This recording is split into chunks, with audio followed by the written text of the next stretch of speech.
Hello again, my name is Michael. And I'm Grace. And welcome back to Disney Through the Ages. On this show, my husband and I are watching every animated Disney movie in order, starting with Snow White and continuing, through the ages. Then, after watching each movie, we'll come here to give a review and talk about whether these old classics hold up to modern standards, as well as seeing how Disney movies have evolved over the years. Today, we're watching the 11th animated Disney movie, The Adventures of Ichabod and Mr. Toad. Now, this is another one that I've heard the name and I know next to nothing about it.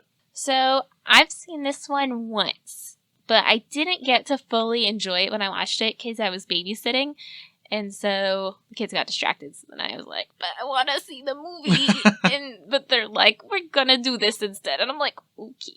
Yeah, that is a problem with babysitting, is you're at the whim and mercy of the children. Yeah, I remember liking the parts that I saw. Now, the name, The Adventures of Ichabod and Mr. Toad, it makes me think that it's going to be like Sleepy Hollow meets Princess and the Frog. So, like I said, I'm not really sure, but I'm pretty sure that it's two stories. There's a story about Ichabod, and there's a story about Mr. Toad. Okay. That's a misleading title then, because it sounds like the two of them are going on grand adventures together. I mean, they could have done that. That would have been very entertaining, I think. Yeah. So, I guess neither of us know anything about this movie, so we should just hop right into it. I guess so.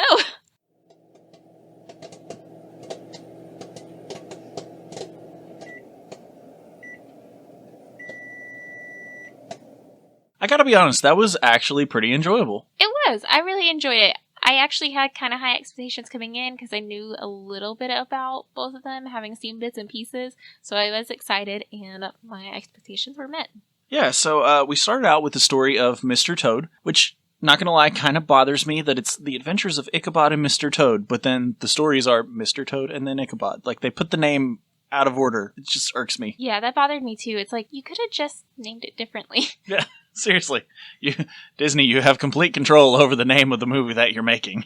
But anyway, so we started out with the story of J. Thaddeus Toad, Esquire. And Mr. Toad is friends with a rat and a mole, and Mr. Toad is prone to manias, as in he gets absolutely obsessed with something and just goes wild. Yeah, and don't forget about Badger. I really liked him. Oh yeah, Badger. Sorry. So first off, Mr. Rat, the animation, the way he looked, reminded me so much of Basil of Baker Street. Agreed. And ironically, Basil Rathbone was the one narrating this. Was he really? Yeah. I did not realize that. That's fantastic. If you didn't know, Basil Rathbone was one of the earlier actors to play Sherlock Holmes in the movies. And so that's why Basil of Baker Street is called that, is because it's a joke off of Basil Rathbone's name, since The Great Mouse Detective is a play off of Sherlock Holmes. So that's really interesting that he was the one that narrated this, and that, to me, the rat looked a lot like Basil of Baker Street. So anyway, Mr. Toad is rather irresponsible. He first has a mania for his horse and buggy, and he's just tearing up crops and flowers and stuff because he's running over it recklessly with his horse and buggy, and he's just a general menace to society. And then he sees his first car. A motor car! So yeah, Mr. Toad gets a mania for motor cars now, which seems weird to me that, like, the horse still totally supports his decisions. It's like, man, I would have felt betrayed if I was the horse. Well, unlike Widowmaker, he was a good friend. Widowmaker was terrible. Listen to our last episode if you didn't understand that reference. Shame on you for not listening to it already. But he probably thought he was going to get to ride in the car. This is a sweet deal for him. Yeah. So next thing you know, Mr. Toad is on trial for stealing a car. And in between, there's a little bit of, basically, Mr. Toad is losing his mansion and his fortune because he's been too irresponsible. And so next thing you know, he's in court for stealing a car. And he gets convicted, and he gets sent to jail. And it's just this whole big legal drama, which I'm not going to lie, would have probably been really, really incredibly boring if I was a kid. But honestly, it was kind of fun. Well, and it was overly, dramatized, the whole thing, so that made it more entertaining. Yeah, I absolutely loved where they brought the horse onto the stand to be a key witness, into like a character witness of Mr. Toad.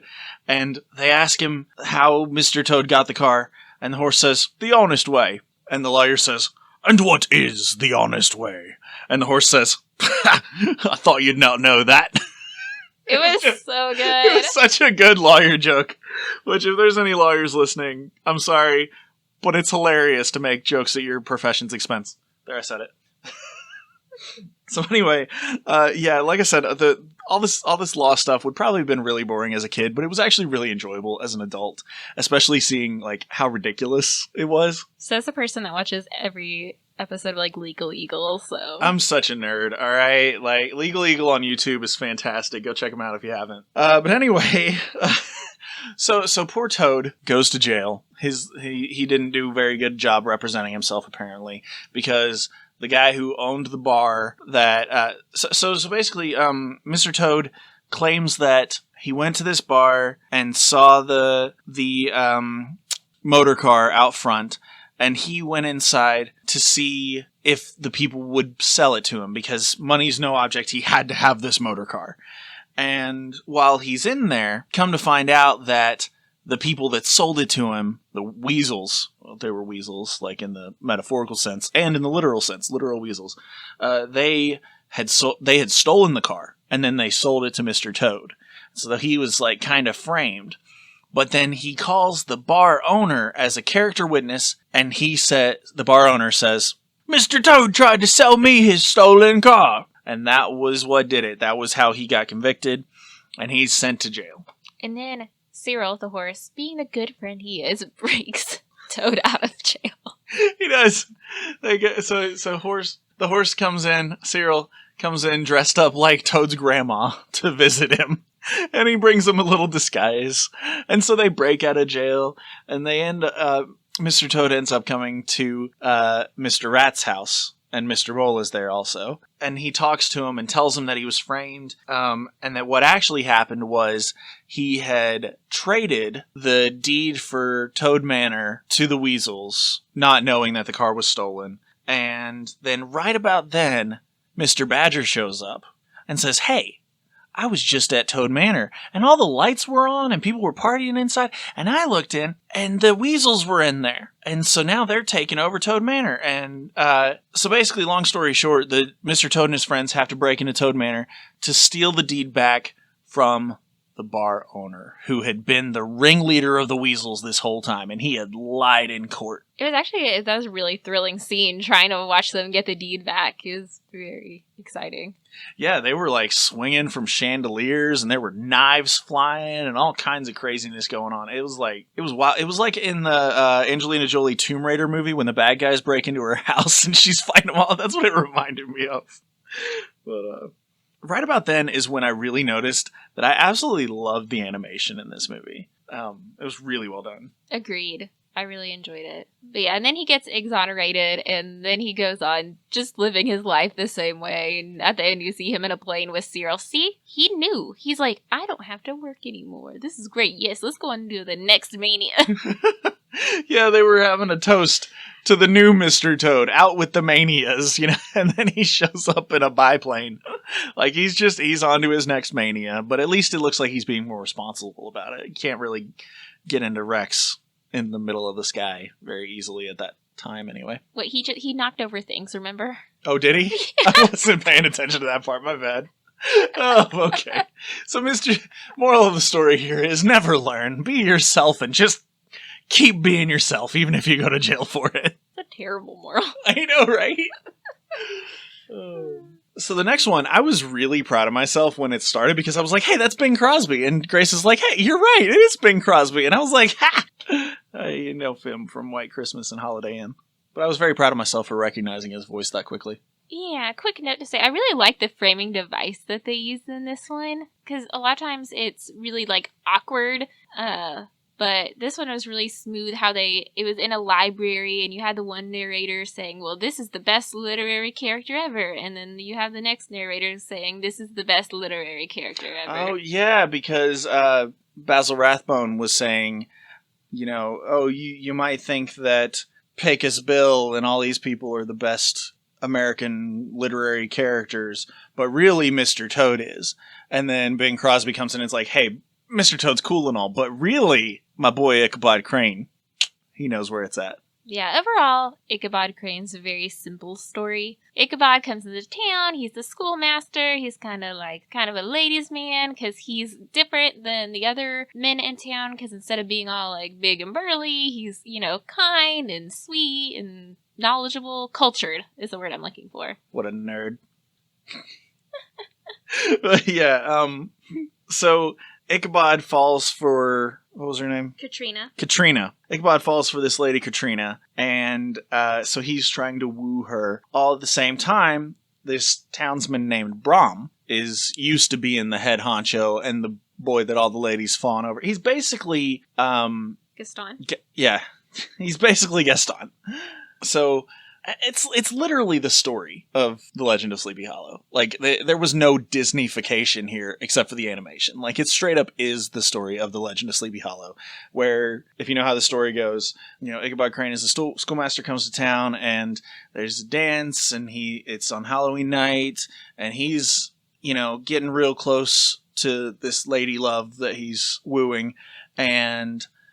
they tell ghost stories, and one of the stories that Brom, his romantic rival, tells is the story of the Headless Horseman of Sleepy Hollow, who after midnight rides, and he's not content having no head no more, and so he's wanting to take your head for his own. But if you can get across this bridge into the churchyard, he has no power there, and so that's where you run for. And so, of course... Ichabod leaves the party, and he's all terrified of every little thing, tree branches and wind howling and things like that. So that was actually a pretty scary scene, I would think, especially if a little kid was watching this movie. Yeah, I found it a little nerve-wracking. I was nervous with him. Yeah, and so next thing you know, the Headless Horseman shows up. And so that was actually pretty terrifying. I loved the animation of this. It was really beautiful. And the Headless Horseman chases Ichabod through the forest. And of course, being a Disney movie, they kind of try to make it silly to be a little less scary. So, like, Ichabod's falling all over his horse and things like that. And it's just a little bit absurd. But also, it's very tense because the Headless Horseman is actually pretty scary. And he's swinging a sword and all. Yeah, I was on the edge of my seat. Like, I'm not familiar with The Legend of Sleepy Hollow, so I was kind of like on the edge of my seat. I was like, what's going to happen? I don't know. Remind me, we need to watch the Johnny Depp Sleepy Hollow sometime. That's a fun movie. Anyway, so the Headless Horseman chases him, and Ichabod barely makes it across the bridge just in time, and the horseman has to stop before he gets to the bridge. But then the horseman throws his head, the flaming pumpkin jack-o'-lantern head, and hits Ichabod. And so the next morning, all that's found there at the bridge area is Ichabod's coat and a smashed pumpkin. And there's rumors that Ichabod may be living somewhere far away, as if he just left town. But the natives really know the truth that he was spirited away by the Headless Horseman. And Brom goes on to marry Katrina very shortly after Ichabod was conveniently removed from the picture. Yeah, I will say it's kind of interesting. So they're obviously romantic rivals, Ichabod and Brom can just not catch a break. Ichabod's just charming, and he's just kind of smooth and sneaky is how I would describe him. And Brom's just kind of relying on his strength. But once Brom finally uses his head and realizes, oh, he's very superstitious and I can use this to my advantage, then that's when the tide turns in his favor. So he does have to wind up using his head like Ichabod had been the whole time, and then that's when the tide turns in his favor. He uses his head like the Headless Horseman's head that he threw, because the implication here is that Brom was a prankster that was told throughout the thing. The implication is that Brom was the Headless Horseman. There's no real spirit of the Headless Horseman. It's Brom dressed up to scare Ichabod out of town. But it's really funny that he used his head because he threw the pumpkin and hit Ichabod in the head. I wondered if maybe it was him, but it doesn't explicitly say, so it could be a ghost. Yeah, so that's something that's left up to interpretation, but in the original story, it's very heavily implied that it was Ichabod's rival in town and a prankster who was responsible, whether it was as benign as scaring him out of town, or there's a possibility that someone in town murdered him and blamed it on the Headless Horseman. And then in the Johnny Depp movie from like the early 2000s, it's actually like a spiritual thing going on. And so like there's different interpretations of the story of the Legend of Sleepy Hollow. But I feel like this one was very much going towards, it came right out and said that Brom was a prankster several times. And then it made a big deal of the fact that he married Katrina shortly after. I think it was very heavily implying that this was how Brom got the upper hand. Yeah. So the moral of that story is that you shouldn't, if you go to a Halloween party, you should leave before midnight. I feel like that's the moral of like all the Disney stories. Clock strikes midnight, you turn back into a pumpkin. Nothing good happens after midnight. Yep. Also, one last thought about the story of Ichabod here. The song about the Headless Horseman. So in the party, the way Brom tells the story of the Headless Horseman is Bing Crosby singing a song about the Headless Horseman. And it is like my new favorite Halloween song. It was the coolest song ever. I loved it. It was really good. I really like the song about Ichabod at the beginning too. Like it was really catchy and fun. Yeah. So it reminded me of almost like, weirdly almost like Gaston's song, except not as over the top, because it's really talking about how Ichabod was kind of genuinely a nice person, it sounds like, as opposed to, Gaston, where it's like over the top. He's, so great and mighty, One other thing I wanted to mention is the animation. I just really love the animation of Ichabod in particular. Like, his big nose is hilarious. Afterwards, I looked at my dog and I'm like, oh my god, I love you. You remind me of Ichabod. Yeah. His huge nose was great. So, I think the fact that we've talked so much about the stories should tell you that we enjoyed this one a lot more, because we got sucked into the stories a lot more than in some of the other movies. Like, these were much more coherent. That's exactly what they were. They were stories. They weren't just like dragged out little tiny pieces. They were full-fledged stories that took the right amount of time to tell them. And I thought they were much more enjoyable than, honestly, probably any of this might be my new favorite package film. I was literally about to say that. I was like, gonna say, I think this might be my favorite out of all the package films. It's just really good. Honestly, I would put this on par with some of the other non-package films. Like, I liked this as well as I like some other Disney movies. So, definitely high marks for The Adventures of Ichabod and Mr. Toad. Because like I said, we haven't even really talked much about the animation or the music necessarily. It's like, it's quality overall, because we weren't thinking that critically when we watched it, because it was just fun. Yeah, that's very true. We both just kind of got sucked in. I was laughing. I was on the edge of my seat. Like, it was just really good. Yeah. So, I'm going to give it like a 7. I really enjoyed it. It's not like, to me, 9 and 10 are like my pinnacle movies. Moana is going to be like a 9 or a 10. And then like 6 and 7 are like, I thoroughly enjoyed it. And like 5 and below are like, it was meh or it was bad. So that's why 7 feels kind of high, but that's my ranking system. Yeah, that makes a lot of sense. Yeah, I would say 6. Yeah, I would definitely watch this again, especially around Halloween time. Yeah, absolutely. This would be fantastic to watch around Halloween time. This is the only package film I actually want to go back and rewatch later. Mm-hmm. Yeah, around Halloween time, I really want to go back and like have a marathon of this and The Nightmare Before Christmas and It's a Great Pumpkin, Charlie Brown. What about Coraline? Oh yeah, Coraline. That was a good one. Let's throw Corpse Bride in there too. Basically anything Tim Burton or, claymation, creepy like that fits in that category too. Maybe throw in the Johnny Depp Sleepy Hollow. Like But anyway, I think this was a really good send-off for the package films. I honestly, you could tell over the past few episodes, I've been kind of losing my will to go on with these package films, but this one has really got me back into this. Yeah, I was glad we're doing this for a podcast. Otherwise, I think you would have bowed out of this challenge with me. Yeah, to be honest, the podcast has been keeping me going, even though we have like 4 listeners. Just the fact of getting together and talking about it and recording afterwards and stuff and editing it through the week, like I'm having a lot of fun doing this podcast.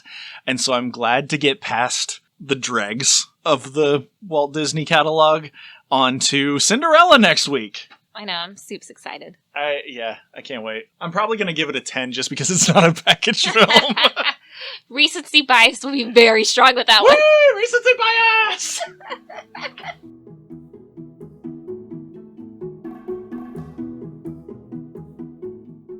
Last week, we asked, which of the package films is your favorite and why? So on our Instagram, Polka Dot Pause by Abby said, I think my favorite was Saludos Amigos. I thought it was cool how they talked about what they saw in each country and how it inspired the animation. Almost more like a documentary. I will say that's easily my second favorite.